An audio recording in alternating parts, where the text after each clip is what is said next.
In this unit we're going to take a look at rooms within Revit. Now I want to start off by just explaining basically what a Revit room is. A Revit room is a 3D element or an object in its own right. You place Revit room objects into your model and they automatically expand to take up the space defined by walls. So in this demo project here, you can see I've got 5 Revit rooms already placed, and the Revit rooms are designated by the blue colour here, and they've got a diagonal cross reference. So if I just click on one of those as an example, and we look over in the properties palette, so it is a room object. It has a name and a number. You can see that down here. I'll talk more about those later on in the unit. It has a number of parameters. Some of those are read-only. For example, the area. The area is what it is as defined by the walls. And one of the really neat features of Revit Rooms is that if you develop your model and you move the position of your walls, the room element automatically expands or contracts to take up that difference, and obviously the area and volume etc. will adjust accordingly. So basically why we have rooms in Revit is to be able to store data against these spaces. Now that data, as we've seen, could be numerical data, i.e. the area, the volume. It could be the occupancy, it could be the room name, the room number, it could be the use of the room, it could be the finishes in the room. So any information or data that would be useful to you to have to hand against the different spaces that you're creating in your design, we can add room objects to our model and then use those to store that pertinent data against each one. So why are Revit rooms so useful?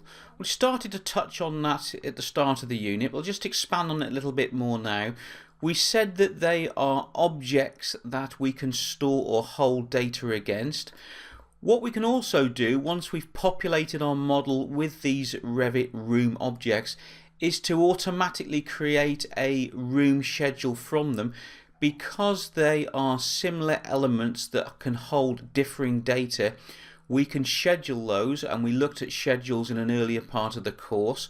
So we can very quickly create a room schedule. We can add up, let's say for instance, all the room areas to get a total gross internal floor area.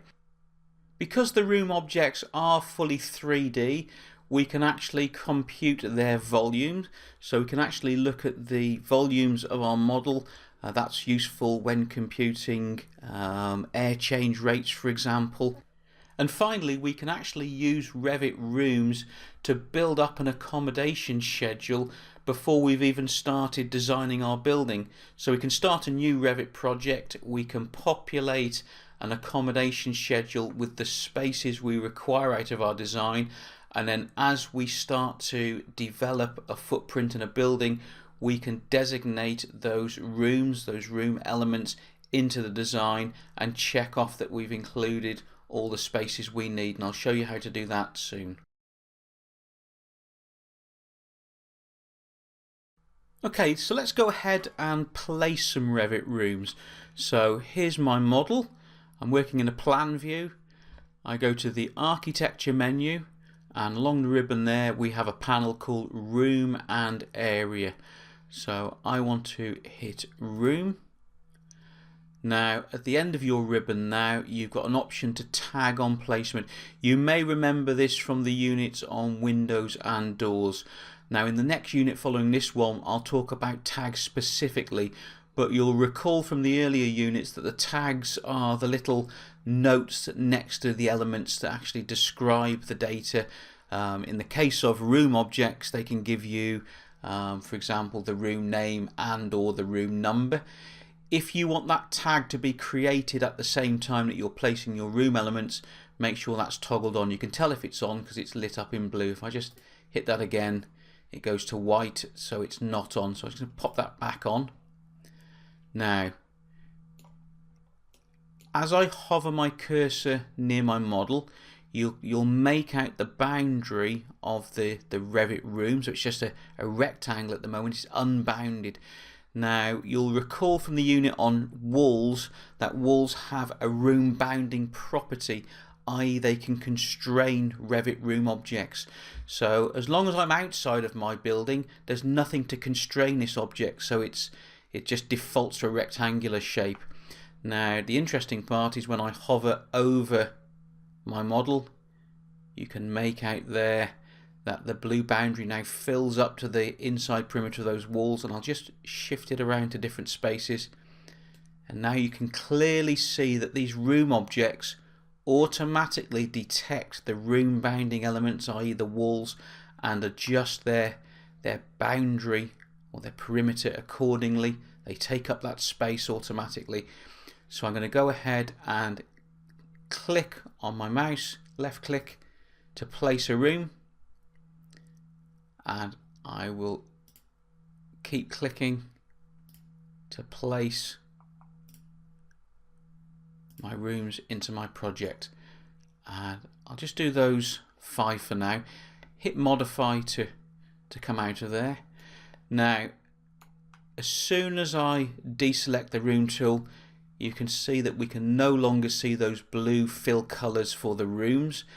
If you want to actually see where you've placed your rooms as you're going around your plan, particularly if you've got a large design with many rooms, what we can actually do, if I just hit VV on my keyboard, you'll remember this panel from an earlier unit, the Visibility and Graphics Overrides control panel. Now if we scroll down the model categories and we find rooms, and you just expand the room category to see the subcategories, hit the little plus sign. There are 3 subcategories in there. Now you've probably by default going to find that these are turned off: interior fill and reference. Turn interior fill on and reference on. OK that. And now we're actually seeing the interior fill, i.e. the blue sort of shading where the rooms are, and the reference, which is the cross, designates the centre of the room where it's measured from. So by turning that interior fill on in the graphics override panel, it makes it really easy to see where we've added rooms to our model and where we still need to add remaining room elements. So let's go ahead and add those remaining rooms. So remember, architecture menu, room and area panel, room, hover over, just a single left click on your mouse to place each room into the model, and hit modify to finish. And as we've just talked about before, the room elements take up the spaces bounded by the wall. If I just move that door down by dragging it down there and then drag this wall down in the model, notice how the rooms adjust accordingly and automatically, and all the areas are live areas as computed in real time. So when we come to produce a room schedule with areas, and I'll show you that at the end of this unit, those areas will always reflect the actual current state of the model and the size of those rooms.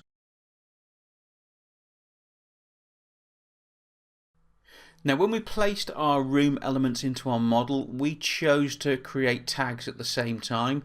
So architecture, room, you'll remember that option there to tag on placement. Just going to cancel out the room command. So here are the rooms that we've already placed, including their tags. So just want to show you clearly the difference between the two. If I hover over, there is the room itself. Select that, and in the properties palette it tells me all about that room object. So cancel the selection of that room, carefully hover over the tag and select the tag, and it tells me in the properties palette that this is a tag, and I can change its type. I can also move the position of that tag. Now in this particular case, this tag is telling us the area of the room, it's telling us the room name and the room number, and it's getting that data from the room object itself. So if I go back and select the room object and we look at its properties, Down here in the group called Identity Data, we have the room number and the room name. Now, the room number is designated automatically and sequentially as you place your room elements into the model. You can create your own room naming convention.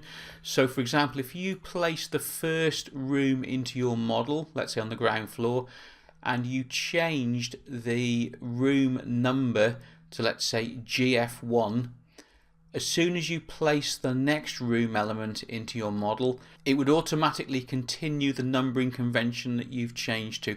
And we saw that same system work with doors and windows earlier on in the course. The room name parameter is automatically given a default value called room for every room in the project. It's up to you to then to go around and change the room names accordingly. Now you can do that in a number of ways.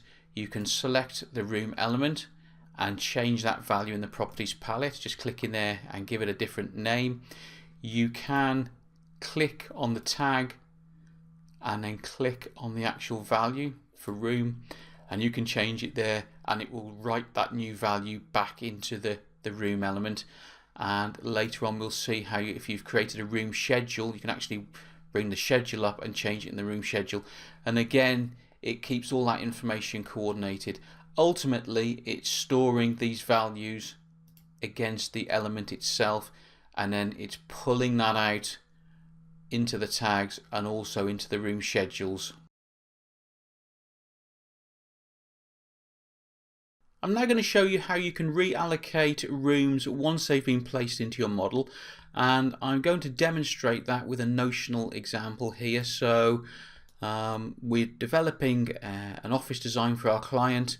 We've created a kitchen in the corner, but the client has just told us that he would like this to be an office for an extra member of staff he's just hired.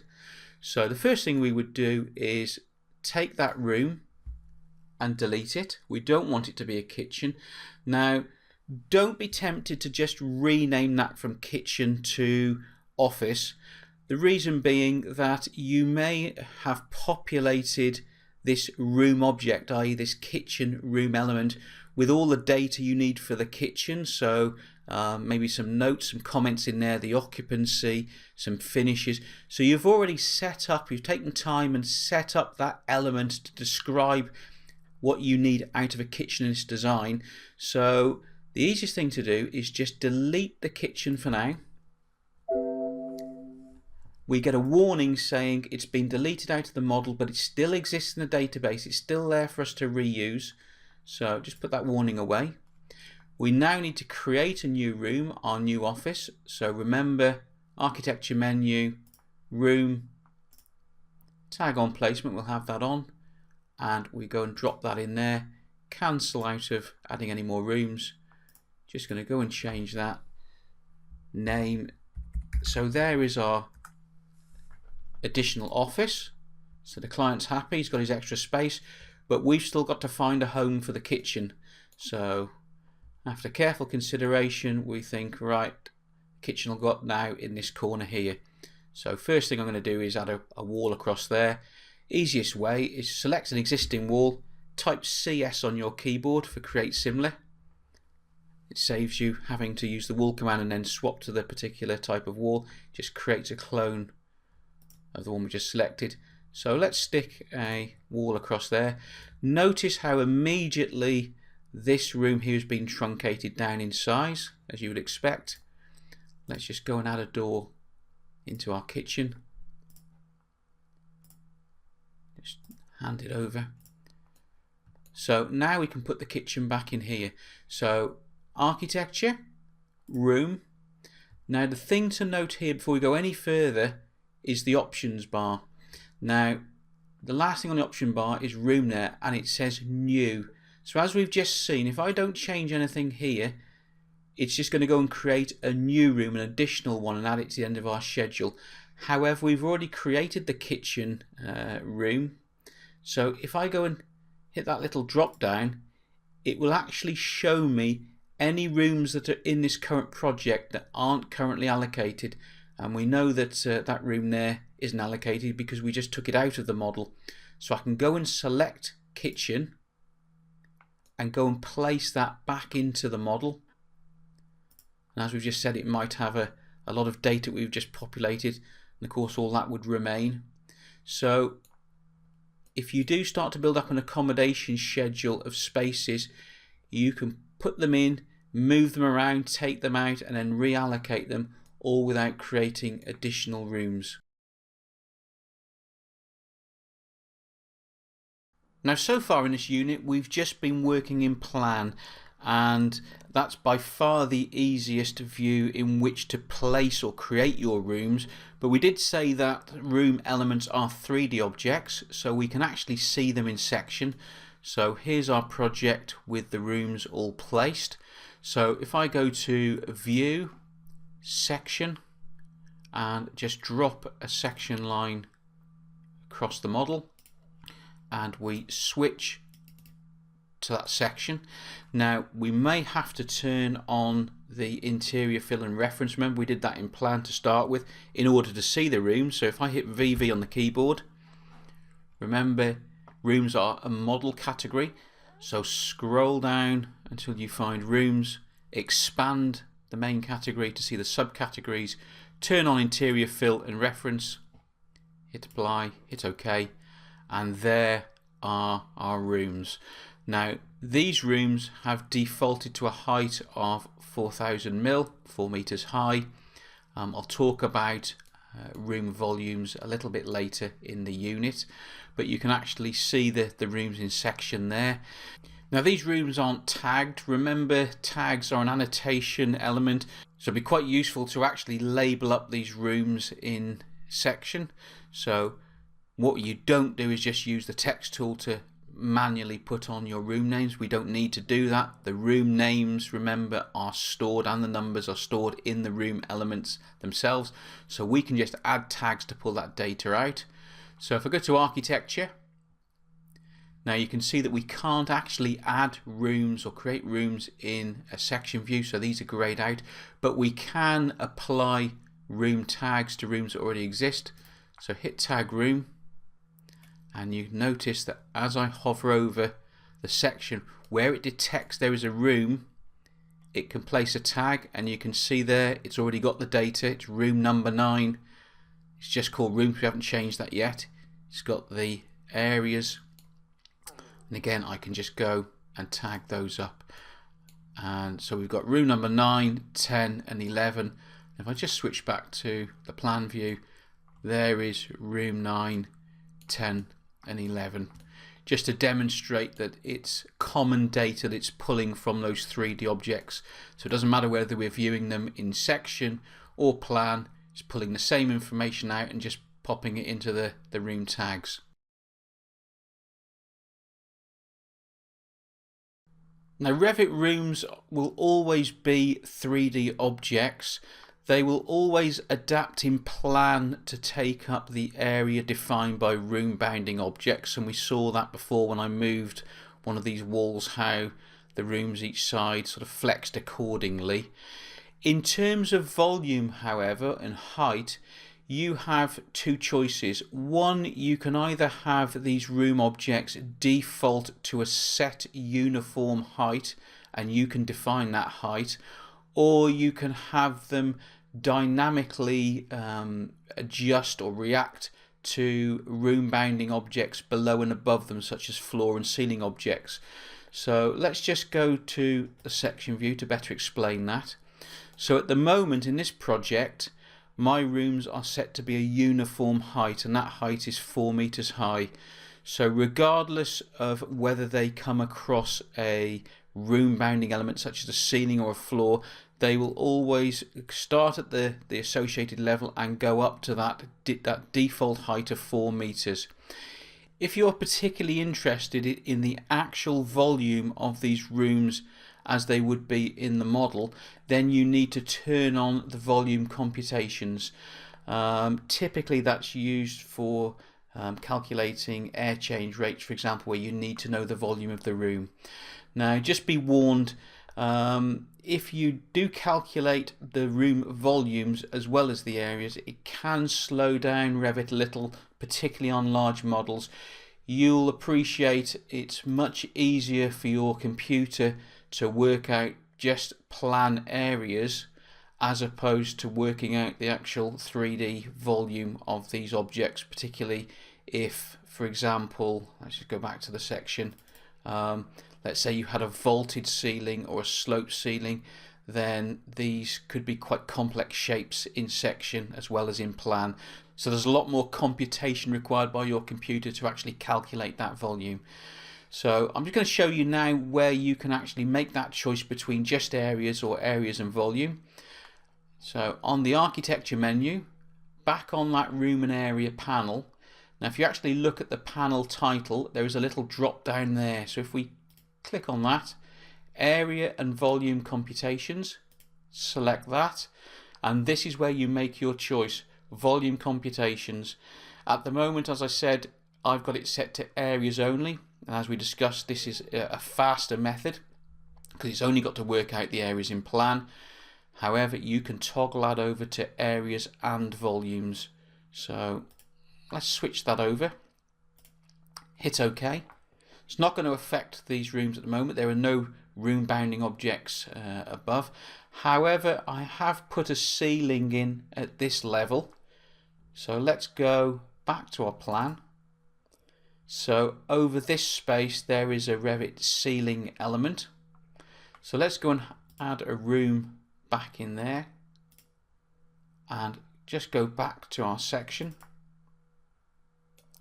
Notice how, just like in plan, the walls truncated or enclosed the room horizontally.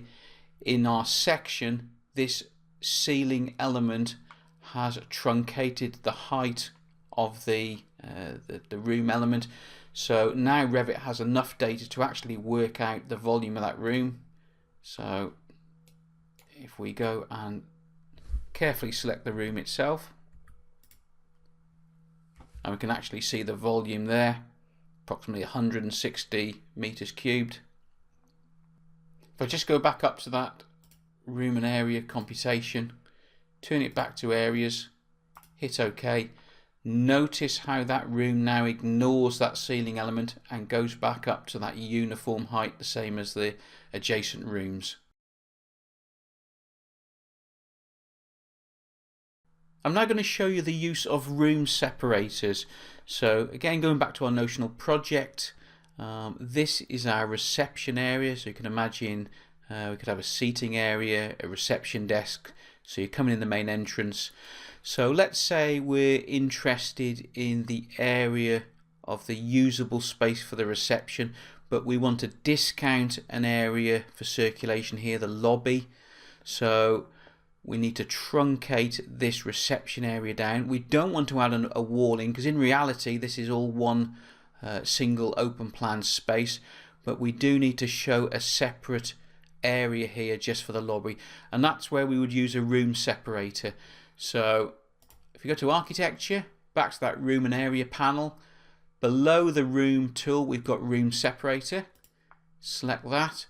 We've got the draw palette, so we can use different tools to put it in, but I'm just going to stick with a single line segment, and I'm simply going to snap to that wall and go across to the opposite wall. Now this basically just has the effect almost of adding a room bounding element in, but without actually putting a 3D model element in.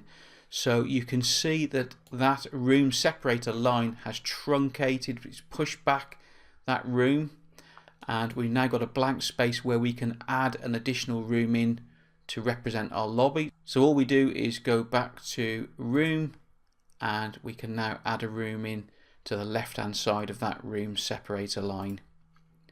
So that is a line that just appears in your plan, so if you were to put a camera view into your model you wouldn't actually see anything in here. So if you like, the space would be a single space as you intend it to be. However, for the purposes of plan views and more importantly room schedules, which we'll look at next, you would have two separate spaces listed accordingly. In Unit 10 of Module 6 we took a detailed look at Revit schedules, and in that unit we said that we could schedule any element in our Revit database, and that includes room elements. So it is really easy and quick to produce a room schedule once you've added your rooms into your project. So that's what I'm going to show you how to do now. So here's our notional project with all our rooms added, and I've named each one with an appropriate name. So we've got some circulation space, office, reception, got a display space there. So we've designated our rooms, and we now want to produce a room schedule with areas. So remember, it is view, add schedule, and it's schedule and quantities. So I'll go through the production of the schedule fairly quickly. If you need a refresher on how to actually produce schedules, remember it's Module 6, Unit 10. I focus specifically on schedules in that unit. So we scroll down, find the category of element we want to produce a schedule for. In this case it's rooms, so select rooms, give it a name. I'll go with the default name room schedule, hit OK. Remember, we now choose what parameters we want in the schedule. So I want the area, I want the name, and I want the number. And I'm just going to rearrange those. So probably want to start with the room number first, put that at the top, then the name, and finally the area. So not going to filter anything out. If you are using filters when you're actually using this in reality in your projects, then you may want to filter to produce a schedule, a separate room schedule for each floor of a multi-story building. So if, for example, all your ground floor rooms are numbered GF1, GF2, then you could filter by the room number where it contains or starts with GF, for example. Then you could duplicate that schedule and change it. So in effect you would have a separate Revit schedule for each floor of your building. But for now I'm just going to leave that filter set to none. If I go over to formatting area, now I did mention this in the unit dedicated to schedules, that if you have a numerical field as in area here and you want to calculate the total for it in the schedule, you need to select it and make sure you've got calculate totals turned on there. You also need in the sorting and grouping tab to turn on grand totals. So we've got the schedule defined. Let's hit OK, and here is our basic room schedule. You can see they're all numbered. There are some gaps there. That's where during the course of this unit I've added rooms, I've taken rooms away. So this is what we're left with. There's the name of each room, and here is the area, and you can see this schedule actually includes rooms that are in this project but are not placed. So where I've added them and then deleted them but not added them back in, it's telling us that they are still accounted for in the project but they're not placed. So remember that example where we took the kitchen out and created an extra office, then added the kitchen back in? That's an example of where rooms are still in the database but you haven't reallocated them into the model. So if you're confident that all your rooms that you need are now in the model and you're left with some redundant rooms, all you need to do is highlight them here, and then you can right click and delete row and just basically take those redundant rooms out of the database. And you can see at the bottom there is the total, because we've put calculate totals on and we selected calculate totals for that specific field, i.e. this parameter here, area. So it's total add up. Just a word of warning, remember that area there is the total of all the room areas. It's not the total footprint area of your building. I've seen that mistake made far too many times. It is the net internal floor area. It does not account for any columns, any structure, or the thickness of the walls between your rooms. If you're after a gross internal floor area, you need to use another tool. You need to produce an area plan, not just total up the sum of all the room areas. And that completes this unit. To get the most out of this training material, please take the complete course online at bimscape.com. Here you will find a complete learning management system that allows you to work through the course at your own pace. Comprehensive written tutorials provide additional information to that found in the training videos. Mark each unit as complete as you finish it and move on to the next. At any point you can return to any of the units you have previously completed to go over the material again. If you'd like to take this course online, please visit www.bimscape.com/Revit for details.